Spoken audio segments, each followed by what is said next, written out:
Hey, what's up, everybody? It's your boy BULLBOYKENNELS.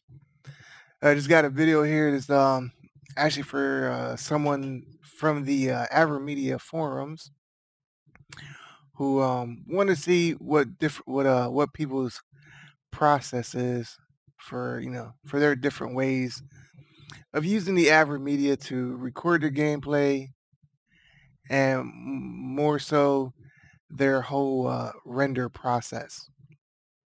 So I figure I'd give you or show you my way of doing it, with my current setup on how I do things. So, of course, this is going to differ, system to system, and depending on, what cards you have, because control panel may be different, and also the type of monitor you're using, and what it supports for, the outputs and stuff. So, of course, I'm using, the HDMI because that's what I have to use, using the Avermedia card, even though I can connect the DVI adapter to it. But for all that, I may as well just use the HDMI because my monitor supports both DVI, dual link DVI, HDMI, VGA, you name it, it supports it. Anyways, so what am I using? As far as in the NVIDIA control panel, as you can see, the GTX 680s, dual cards. I always put my physics on the first card. That's just what I set it to, since the cards are powerful enough to do physics on their own anyways. The other thing I do is, and this is something I had found out recently, at least, with my monitor and the Avermedia card, and I mean, I just found this by mistake because I was just looking at it to see, what it would do. But anyways, in the display, normally I would have my Samsung Sync Master, and I would select that to do all the color calibrations.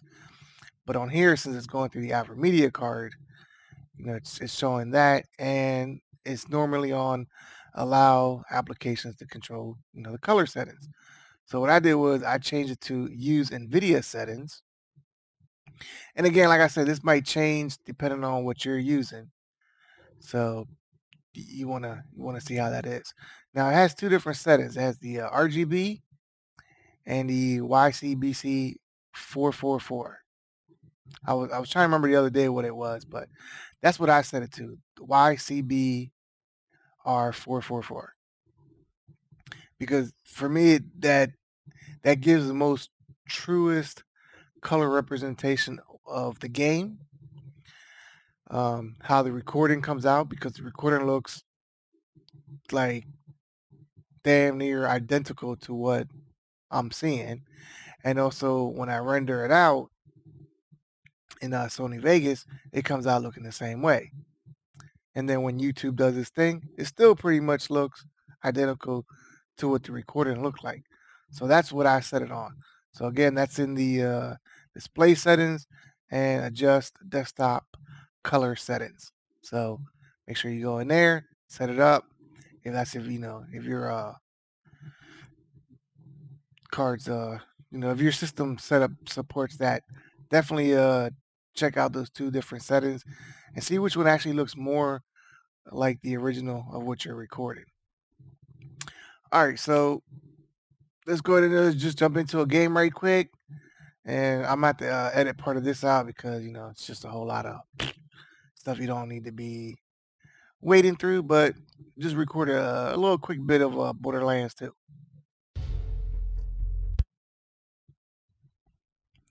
And we'll see how it looks. Okay, so here we are in Borderlands 2.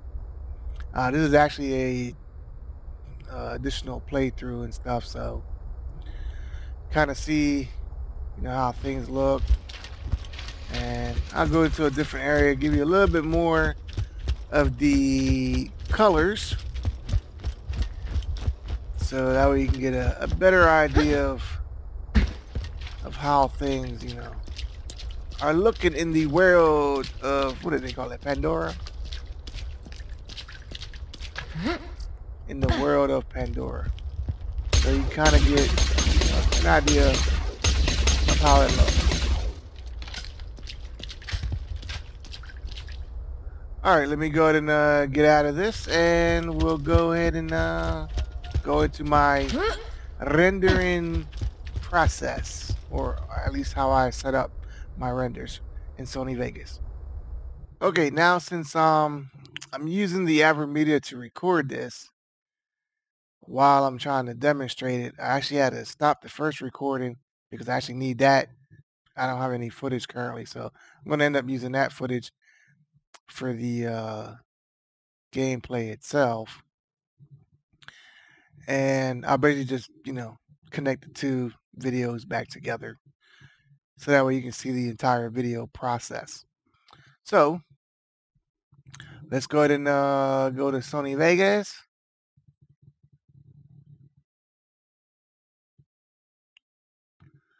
So we got Sony Vegas opened up, and just my traditional way of doing things. I go to my little window here, put in my image, and then I just go to switches, disable resample, and I'm just going to show you the way I normally do it, just to get it set up right quick. I'm going to end up cutting out the video to make it really short, so we will go.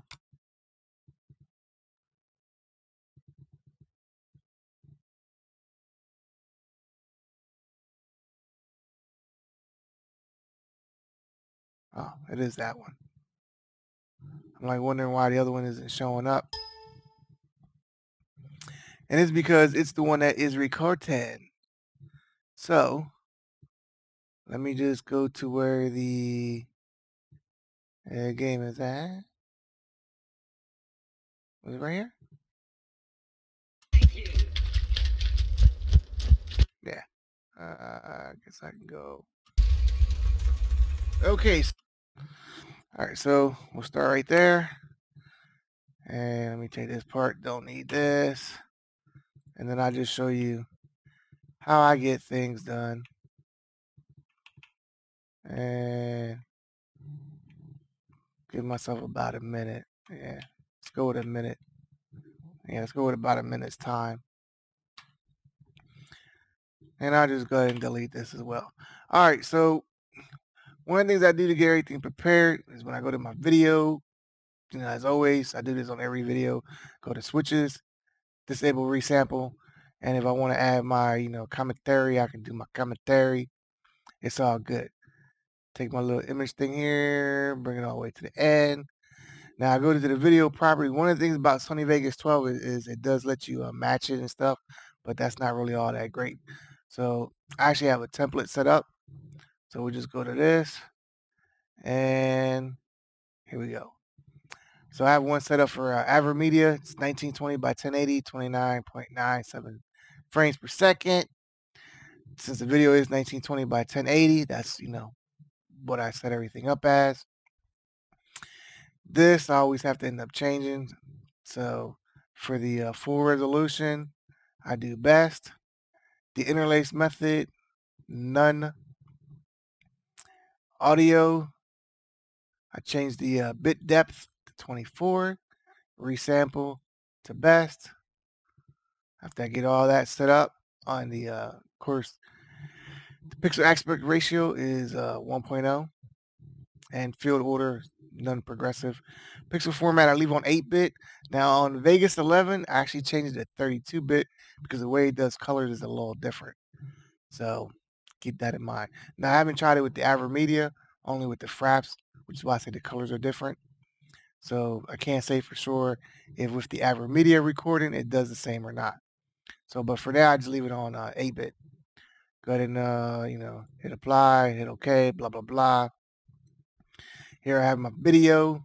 Make sure it's all matched up. Now when I go to my render settings, I do render as.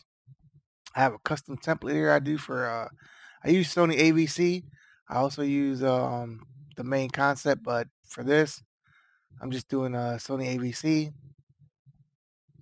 And I'll just call this one just so it has a name. and I'll show you my template as far as how I use it. I use of course, like I said, Sony AVC, the high definition frame size, 1920 by 1080, profile high, entropy encoding, CashApp, because I can't use nothing else. Frame rate, of course, I wanted to match the same thing I want my project to be, 29.970. Progressive, pixel aspect 1.0. Bitrate, I always say 26 megabits, but that's because it doesn't let me do anything higher than 25, 25, 999, 360. Like it's just the highest that it can go. In code mode, just automatic. For the audio, I just do AAC, 48 hertz, and the bit rate of 384, of course, stereo, and project video render quality best. So those are my render settings that I use for Sony Vegas and how I do my video. So we'll just go ahead and render this out and just let it do its thing. So we'll just wait for that to get done. And while that's doing its little process here, one of the things that we can definitely do is on the output itself, we can check out how it looks when it gets done. Because like I said, it's not going to take very long to render this video out. Now, one of the things is if depending on your system, CPU or graphic card or whatever you're using, I find that Sony Vegas works better with AMD cards when you want to use it to render. So that's definitely a plus. So you can definitely render out much better with AMD cards than you do NVIDIA cards. Unless you're using like the 500 series, then it works really well with the 500 series. Anyways, let's go ahead and open this here up, and we'll see how the game itself looks. Okay, so let me just go ahead and mute that so that way it's not playing any of the audio, and that way we can see whether or not the game looks, like what I watched when I was playing the game, which to me, that's what the video looks like. So basically, I'll just take this video and I just upload it directly to YouTube, and then let YouTube do its thing and whatnot. And like I said, the quality basically comes out to how I do it. Anyways, I hope you enjoyed this this video on how I set up my renders for with the Avermedia and Sony Vegas itself. So have fun, enjoy, God bless, good night. Anyways, it's your boy BULLBOYKENNELS, and as always, keep them scratching. Peace.